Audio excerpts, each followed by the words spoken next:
All right, here we go. This one's going to be a 357 SIG test. So today we're going to be doing Hornady versus Underwood. So for the Hornady, we do have our 147 grain XTP. That one has your standard brass case and is rated at 1,225 feet per second. And for Underwood, that one is also the 147 grain XTP.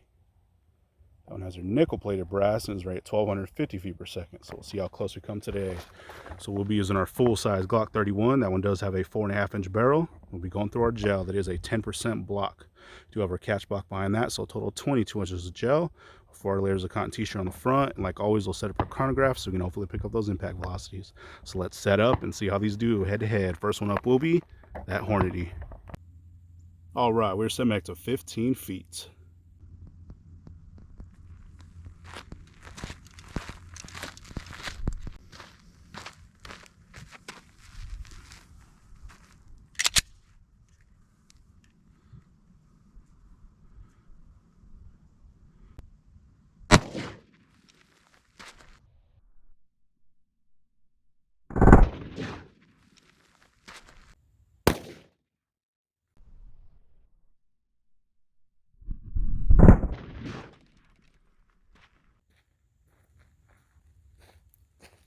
All right, let's see how we did on that one.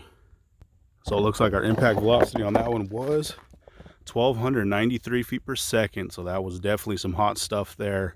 I have tested this one in the past. It's been a really long time, and we were getting some pretty warm numbers like that. So awesome to see there.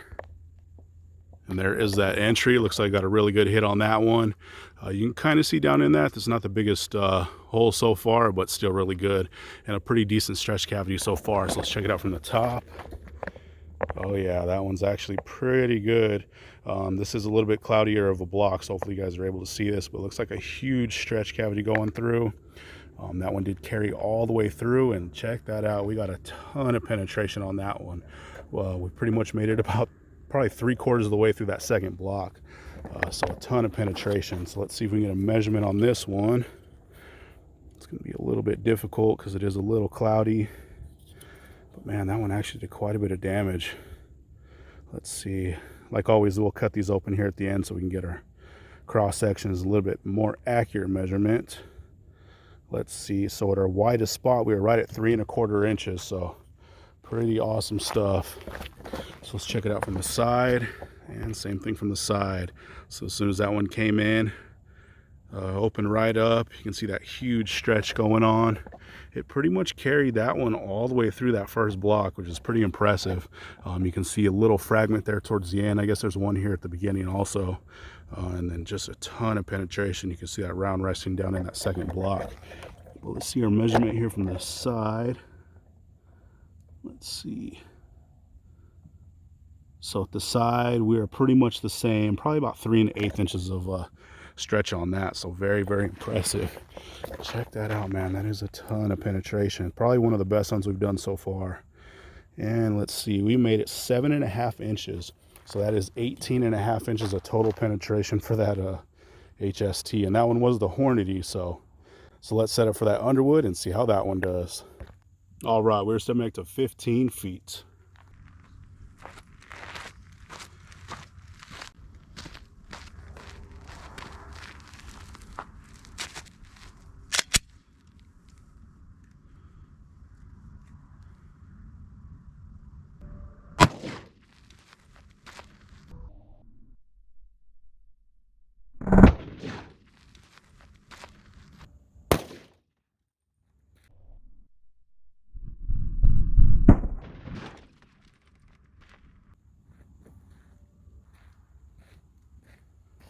All right, let's see what we did on that one. So it looks like our impact velocity on that one was 1,243 feet per second. So I have actually tested this one in the past also. That's pretty much what we're getting. We're usually getting right on advertised, which is good. But it's crazy to see that Hornady was actually loaded warmer. That box that I had for the Hornady is super old. So definitely when they knew how to load it proper, but still really good to see. All right, here is the entry for that one. So it looks like you got a really good hit on this one also. You can see right down in that cavity. It's kind of the same as the last one, not the biggest hole, but you can still definitely see down in there. A pretty decent star pattern, and you can actually see a fragment right off the bat. So let's check it out from the top. And same thing from the top. So it looks like this one came in. Definitely a really nice star pattern going through. And pretty much carry that energy most of the way. And this one also made it into that second block, and we made it pretty far. Looks like a little bit past halfway, so not bad at all. So let's see if we can get a measurement here. This one might be a little bit difficult because they did kind of blend together, but we'll do our best. So let's see. So at our widest spot on this one, looks like, man, that's a tough one to read.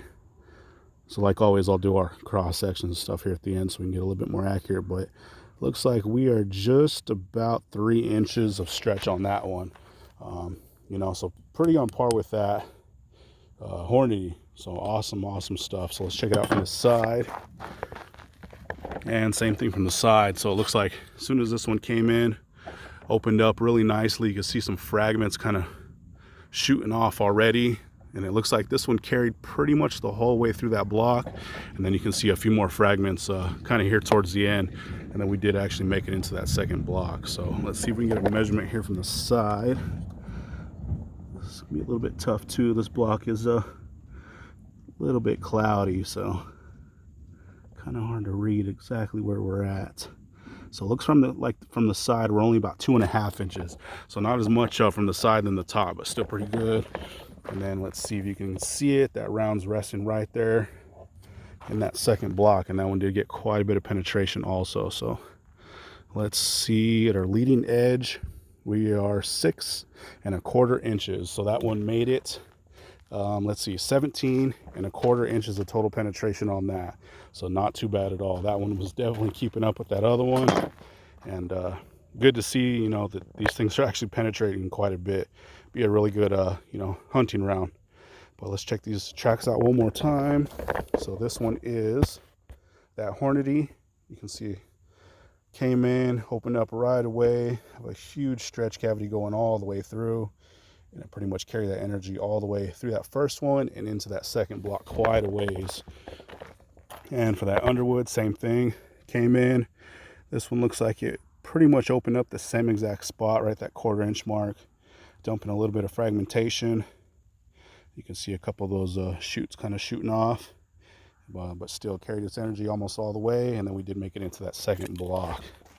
So let's pull these rounds and see what they look like.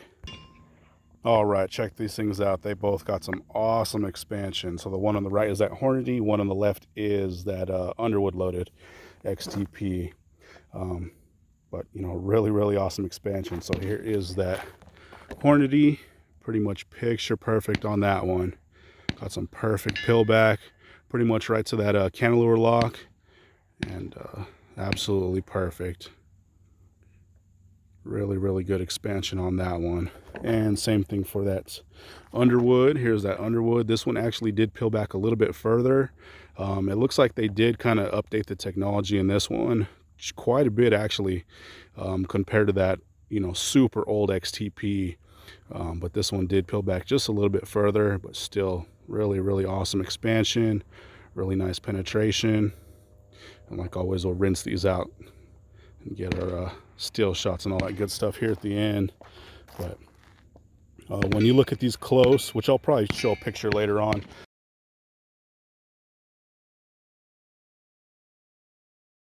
you can definitely tell the difference between the Hornady and the, you know, Underwood one, or the newer updated one.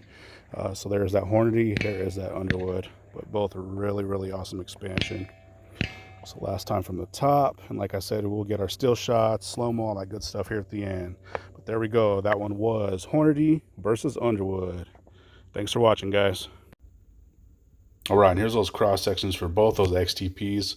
I actually had to do it this way because they did collide, and it was just a little bit easier and a little bit more accurate to do it this way. So the ones on the bottom are for the Hornady, the ones on the top are for the Underwood. So I did remeasure both of these. Here is that Hornady. You can see those nice big splits going on. And at the peak of these, we're right at 3.5 inches, so quite a bit of damage on that. And then here is that Underwood, a little bit more of a star pattern on those. Really good damage though, and those are right at 2 3/4 inches, so they both did really good. You know, that is a little bit heavy for caliber slug, but they created quite a bit of damage. So let's cut this open. All right, and here's after being cut. So the bottom is the right, this top is the left. This is going to be the Hornady first, and then we'll do the Underwood load. But you can see pretty much as soon as this one came in, right at that 1/4 inch mark, started to open up. You see a nice stretch cavity going all the way through. There is a little bit of fragmentation, really small pieces. And you can see right down in that cavity, it's dragging in some of that cotton t-shirt, but actually creating quite a bit of damage. I think it was moving out pretty good, almost 1,300 feet per second. So awesome to see for that heavy slug. And same thing on the top, you can see a little bit better here. Came in, started to parachute open, creating a huge cavity. And same thing over here, nice wide deep cuts, a little bit more of that fabric that it's dragging in, and some really nice cutting action going on. So definitely a really good round. It would be good for hunting, or if you're looking for that extra penetration for something, that's definitely a good one. So there we go. That one was that 147 grain XTP, and that one was the Hornady load. All right, and here's after being cut. This one is that Underwood. So you can see pretty much same exact thing. 1/4 inch mark came in, opened up, dumping a little bit more of that cotton t-shirt here, and there's actually a little bit of a fragmentation that is dropping also. You can see those nice wide cuts going on, going all the way through, nice and deep, but definitely shedding a little bit more of that lead. You can see a ton of that cotton t-shirt. Same thing on this top, came in, opened up. You see right where it started to parachute open. Nice stretch cavity going all the way through, and a few more fragments, and a little bit more of that cotton t-shirt. Not as much as that other side, but still pretty darn good. Got some nice deep cuts going on. So definitely a good load. That one was right at advertised at that 1250 mark, which is good to see. That batch from the Hornady that I tested is actually really old, and I usually get some pretty, hot numbers with that one. So good to see that these are at least hitting that advertised velocity. So there we go, guys. That one was a 147 grain XTP loaded by Underwood.